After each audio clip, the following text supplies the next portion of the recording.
Welcome to the Pageantry Podcast. And today's very special pageantry guest, calling in from New York, it is your new Miss Universe 2017, Demi-Leigh Nel-Peters. Demi, good morning and welcome. Good morning, and thank you so much for having me. I'm so excited that you've taken time out of your day to visit with us here at Pageantry Magazine. So if you're ready, we're going to jump right into our interview. Of course. Thank you for having me. Now that some time has passed, what moment still stands out as you awaited the announcement of Miss Universe 2017? I don't think there's many moments that will be greater than the moment my country's name got called out, and the moment Iris gave me that big hug and put the crown on my head and I took my first walk. I think that's still the moment that stands out the most. I just attended the Golden Globes this past weekend in LA, and that was such a big honor to be able to be there and just to be in the same room as, women of the likes like Oprah and Meryl Streep being big role models to me growing up. How has the reaction been in your home country of South Africa? Oh, they are so proud, and they are all beyond excited for me to go home for my homecoming, which will be soon. And I can't wait to celebrate with everybody. My parents and all my close friends and family are, of course, very, very proud and so excited. I must have been getting messages nonstop. It's nearly been 2 months, and my phone still has stopped. So it's wonderful to know that there's so many people that are so excited with me. It's amazing. And you're actually the second woman from South Africa to capture the Miss Universe crown. Yes, that's correct. South Africa had a drought for about 40 years since Margaret Gardner won, and in 1978. And I actually met her for the first time this past weekend at the Globe. So that was a very, very special moment for me. And you were actually on the red carpet at the Golden Globes with her recently, yes? Yes, that's correct. On Sunday, yeah.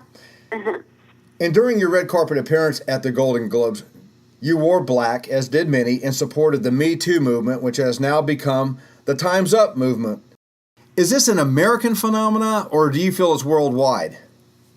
No, I definitely think it's worldwide. I mean, social media, the campaign at social media by storm, and women and men from all over the world posted pictures where they wore black and said they are standing up for what is right and taking a stand and standing in solidarity with all victims and all women that's been affected.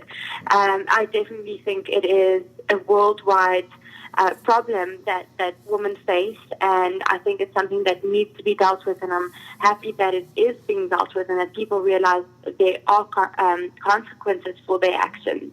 And that is exactly why I wore black this Sunday, to stand with all women from all over the world, not just America. Excellent. Let's talk a little about your founding of Unbreakable. Can you give us some backstory on that? Yes, I think the Time's Up campaign is something that's actually very close to my heart. I was affected by violence in South Africa, where I was in a carjack, held at gunpoint by 3 men, and eventually I was able to get away safely and unharmed, but only because I had the skills and knowledge on how to handle a situation like that. I was fortunate enough to go through an empowerment course about 3-4 months before it happened, where I was taught how to think in a situation like that, how to handle situations like that. The course I did also focused on violent relationships, violence against women, anything in that sense. So the Time's Up campaign was even more relevant to me, seeing that I started my own campaign back in South Africa about 8 months ago called Unbreakable, where I hosted workshops all over the country, empowering women with skills and knowledge on how to handle situations like that. I also gave them sources of help and assistance where they could go to, organizations that will be able to help them. That had to be absolutely terrifying. It definitely was. It definitely was a very terrifying experience, but I'm happy that I could use the platform that I have to empower women and to help other women, to handle situations like that in the safest and best way possible, and hopefully to just give women an eye-opener to make them realize that they need to be cautious and that they need to be strong and know what the safe way out is, and that they should always have a plan. Now, you'll have an extremely busy year as Miss Universe. Where have you traveled thus far? I have been to the Philippines, Vegas, of course, in the United States, but I've been to Philippines about a week after my crowning in the beginning of December, and that was absolutely amazing. We all know that the Philippines are big supporters of pageantry, especially Miss Universe, and to have met so many supporters and fans from the Philippines was so heartwarming, and they really just welcomed me with open arms. What are you looking forward to most as Miss Universe? I must say I'm really, really excited to go home for my official homecoming. I think it will only really hit me when I get back home for the first time to celebrate with everybody there. So I must say I'm very, very excited. I love traveling and I love exploring. So as Miss Universe, I get to travel a lot, and I'm very excited for that. Is there a particular country that you're looking forward to going to? For now, I would say South Africa, and then we can review after that. Oh, point taken.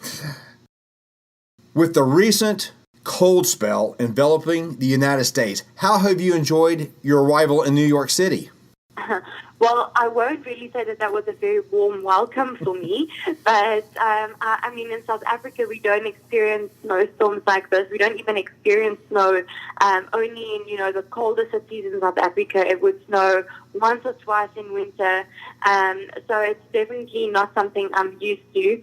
Our winters in South Africa are between usually in the 70 degree Fahrenheit. So it definitely was a big adjustment for me, but it's beautiful, and I think it's so magical, and I'm so happy that I arrived in New York in winter time to be able to experience all of this.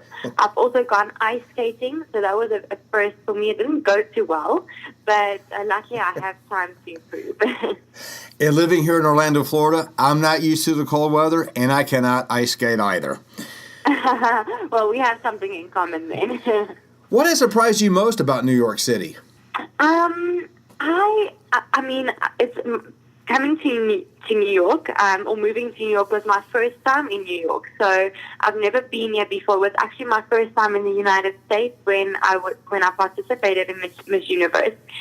I must say what surprised me about New York is how friendly and to the point people are over here. And I really love that, because I feel like you always know where you stand with the people, even if it's just the people in my apartment block or my colleagues. Mm-hmm. So I really love that. And then the other thing is the sun really doesn't get to all the buildings. And that's a big adjustment, because I'm used to big open spaces and homes with gardens back in South Africa. So the skyscrapers are definitely a big adjustment to me as well. And you're close to Central Park.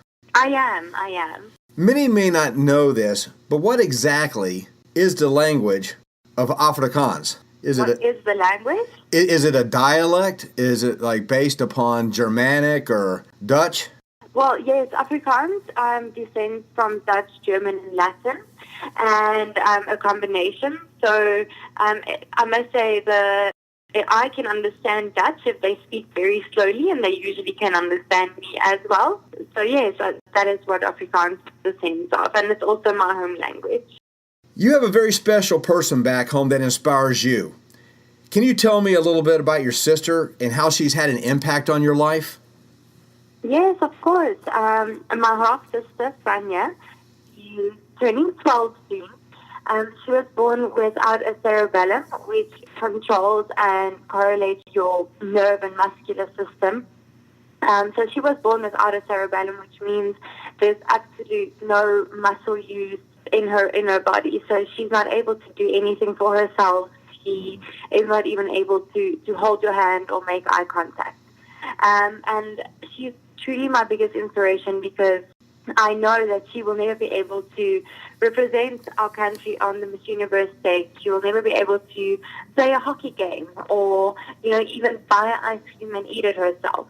And it's things like that that make you realize how special the little things in life is, and that makes me so grateful and thankful for being healthy and for having so many opportunities. And I think it also makes me, I think the thing that makes me so angry is when people have unlimited potential and waste it. I agree wholeheartedly.